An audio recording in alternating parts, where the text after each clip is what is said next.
Bonjour.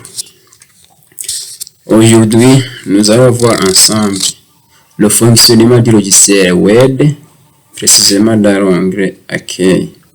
Chaque fois que nous sommes sur le bureau d'un ordinateur, on clique dans la barre des tâches pour rechercher le logiciel web. Par exemple, moi j'utilise le logiciel web version 2013.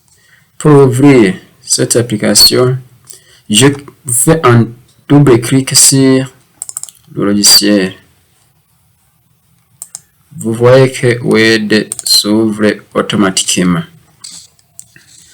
Je voudrais alors vous montrer comment cet onglet Accueil fonctionne. Pour bien vous montrer son fonctionnement, je vais y écrire des polices sur cette page pour mieux vous montrer comment ça fonctionne. Par exemple, moi je vais écrire Université du Burundi.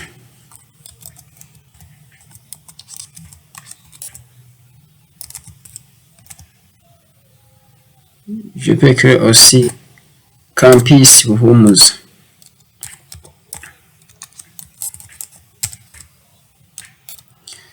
C'est IACF, Institut d'administration et de la cartographie foncière. Je peux aussi écrire BAC-D. Juste après cette présentation, je peux même aussi écrire les étudiants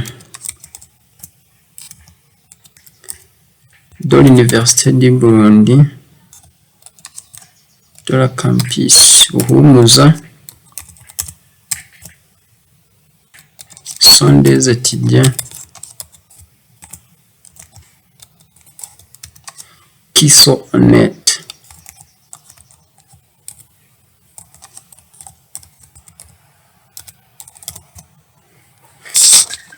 Vous voyez que j'ai déjà choisi l'Université du Burundi, le campus Buhumuza, IACF, BAC-D, et les étudiants de l'Université du Burundi sont des étudiants très honnêtes. À ce qui concerne cet onglet Accueil, je peux même aussi faire la notion de presse-papier qui est copier-coller. Je sélectionne d'abord et je clique droit dans la sélection. Je fais copier, je cherche l'endroit où je vais copier ce que j'ai écrit. Et puis, je fais cliquer droit aussi, là où je vais coller, et je fais coller. Vous voyez que ce que j'ai fait sont déjà copiés automatiquement. Je peux aussi utiliser des raccourcis pour faire une notion de presse-papier.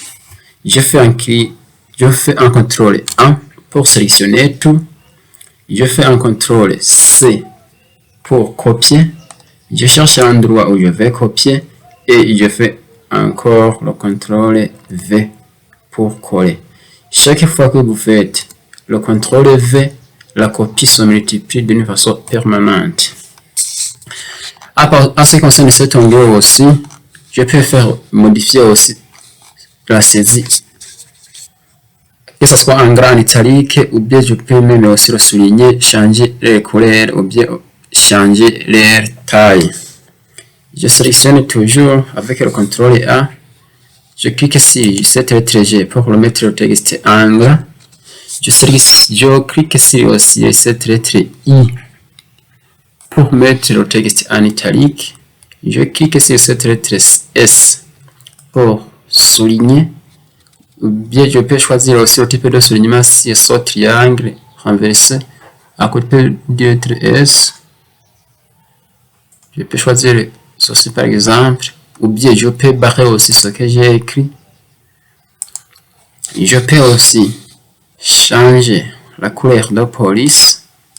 Je peux par exemple préférer la couleur rouge. Je peux même aussi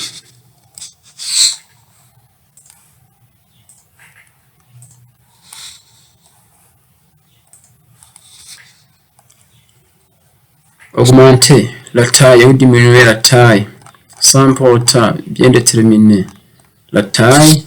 Je peux utiliser cette lettre A pour augmenter la taille. Je peux aussi utiliser cette lettre A qui a un triangle renversé pour diminuer la taille. ou bien je peux changer la taille en précisant les tailles de police. Je clique ici et puis je choisis la taille. Par exemple, moi je peux préférer la taille 20. Nous pouvons aussi utiliser ce triangle pour déterminer le type de police. Par exemple, moi je vais préférer Algérie. Nous pouvons aussi utiliser cette sous-onglet sur cette étiquette pour modifier la casse. Cela veut dire que je peux mettre la saisie à lettre majuscule ou bien à lettre minuscule. Je peux par exemple cliquer sur lettre minuscule pour mettre ce que j'ai écrit à lettre minuscule.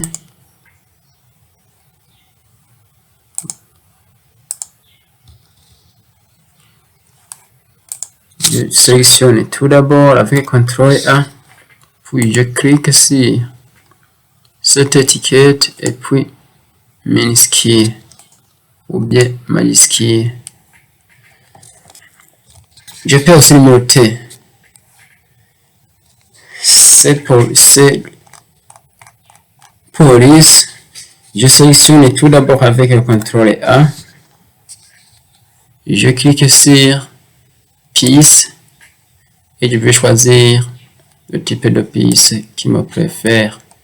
Ou bien je peux me numéroter avec des chiffres. Je peux aussi même centrer le document. Je clique sur cette option centre. Si je voudrais centrer au centre, je clique ici. Si je voudrais le centrer à gauche, je clique ici. Ici, je voudrais le centrer à droite, je peux aussi cliquer ici. Je peux aussi même définir l'espacement. Je clique sur cette étiquette et puis je peux choisir par exemple 1,5. Cela veut dire qu'il y a l'espacement qui va s'établir entre ces caractères. Je peux même aussi insérer une trame d'offre qui va nous aider à déterminer la couleur sur laquelle va se cacher derrière les polices. Je vais par exemple préférer la couleur verte. Nous pouvons aussi établir des bordures. Je sélectionne tout d'abord, puis je clique sur cette étiquette bordure et je fais bordure extérieure pour entourer ce que j'ai saisi. Je vais aussi trier ce que j'ai écrit par ordre alphabétique. Je sélectionne tout d'abord et je fais un clic sur trier et puis trier le paragraphe premier et je peux faire OK. Vous voyez que ça vient par ordre alphabétique. Nous pouvons même aussi annuler toutes les modifications ou toutes les mises en page que vous avez faites en sélectionnant tout d'abord avec un CTRL A et puis en cliquant sur cette lettre A là où il y a une étiquette en gomme qui indique effacer toute la mise en forme. Vous savez que votre machine va vous retourner vers le début du travail. Merci aussi pour votre écoute et pour la prochaine fois, je vais vous montrer comment l'onglet insertion fonctionne. Et pour la suivante séance, je voudrais aussi vous montrer le fonctionnement de l'onglet création et ainsi de suite. Merci.